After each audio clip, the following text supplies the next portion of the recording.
Hello, আসসালামু আলাইকুম guys. Shakib খানের তাণ্ডব সিনেমার শুটিং সেট থেকে যে একজন মারা গিয়েছে সে ছিল একজন স্ট্যান্টম্যান। সে বিভিন্ন স্ট্যান্ড দিয়ে থাকতো। জানতে পেরেছি আমরা যে তার শুটিং সেটে সে যে একটা সিকোয়েন্স দিয়েও ছিল স্ট্যান্টম্যান হিসাবে। স্ট্যান্টম্যান মিনস আর কি, অনেক সময় দেখা যায় যে হিরো কিংবা কোনো ভিলেনের মানে রিস্কি কোনো কাজ করতে হয় বা কাছের উপর পড়তে হবে, যেটা ফেস দেখা যায় না, হয়তো ব্যাক পার্টটা দেখা যায়। তো তাকে হিরোর মতো করে সাজানো হয় বা ওই চরিত্রের মতো করে সাজানো হয় এবং সেই স্ট্যান্ডটা করে থাকে। তো সে মারা গিয়েছে, তো হার্ট অ্যাটাক করে আর কি, রাজশাহীতে। তো এটা খুবই দুঃখজনক বিষয়। তো এটা তাণ্ডব সিনেমার একটা ব্যাড নিউজ বলতে পারেন। সিনেমার ব্যাড নিউজ না, তবে এটা সিনেমা জগতের যারা কাজ করে তাদের জন্য অবশ্যই দুঃখজনক। প্রত্যেকটা মৃত্যুই দুঃখজনক। এবং সবচেয়ে বড় যেটা ব্যাপার সেটা হচ্ছে তাণ্ডব সিনেমায় আমরা জানতে পেরেছি যে শাকিব খানের বিপরীতে বা কোনো একটা তাণ্ডব, যেহেতু মানে একটা ইউনিভার্স ক্রিয়েট করতে চাচ্ছে রায়হান রাফি, যে এই ইউনিভার্সে হচ্ছে গিয়ে মানে যেমন লোকি ইউনিভার্স বলতে একটা কথা আছে, যেমন কায়েথি, তারপর হচ্ছে বিক্রম, এরকম যেটা একটা একটা ইউনিভার্স ক্রিয়েট করছে লিও। তো এরকম লোক মানে লোকেশের মতো এরকম একটা ইউনিভার্স ক্রিয়েট করতে চায় আমাদের রায়হান রাফি। হতে পারে একটা তাণ্ডব, হ্যাঁ, তাণ্ডবের পর তাণ্ডবের সাথে আরেকটা সিনেমায় হয়তো রাজ থাকতে পারে, আরেকটা সিনেমাতে আফরান নিশো। মানে এরকম একটা একটা ইউনিভার্স ক্রিয়েট হবে, একটা সিনেমার সাথে একটা কানেক্টেড থাকবে। ঠিক আছে, সিনেমা শেষ হয়েও শেষ হবে না, প্রত্যেকটা পার্ট মানুষ দেখবে একটার জন্য হলেও। তো যেটা শুরু তার তাণ্ডব দিয়ে, এবং তারা চাচ্ছিল যে এই তাণ্ডবের একটা, যেমন বিক্রমের শেষে হচ্ছে রোলেক্স একটা ক্যামিও করছে, রোলেক্সের ক্যারেক্টারটা মানে পরবর্তীতে রোলেক্স কি কি হবে ওটার জন্য মানে দর্শক বসে আছে। তো ওই জিনিসটা কিন্তু একটা মারাত্মক একটা ফ্যান্টাস্টিক একটা বিষয়, যেটা বাংলা সিনেমা মানে বাংলাদেশি সিনেমা, বাংলা সিনেমাতেও নাই ইউনিভার্সের ব্যাপারটা। একটা ইউনিভার্স ক্রিয়েট করা, হ্যাঁ, যে এই তাণ্ডবে শাকিব খানের একটা ব্যাপার, ওইটার সাথে কানেকশন থাকবে পরের মুভির, আবার এই দুটোর সাথে কানেকশন থাকবে আরেকটা মুভির, এরকম একটা ইউনিভার্স ক্রিয়েট হয়ে যাবে। যে কোনো টপিক নিয়ে হোক।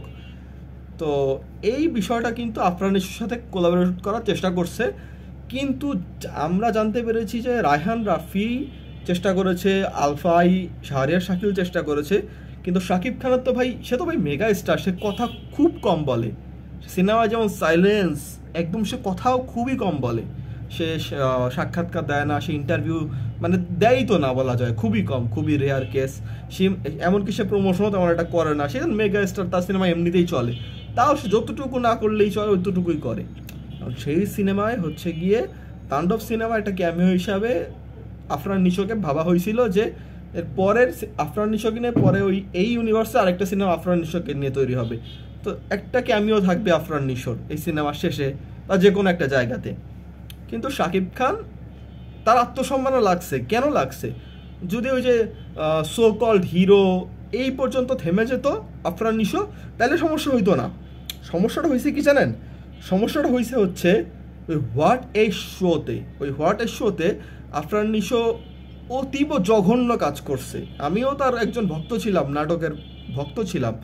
বাট সে যেইভাবে মানে সে তার ধান্দাই ছিল যে আমি শাকিব খানকে ছোট করে আমার সিনেমার প্রচারটা আমি করব সুরঙ্গর সময়।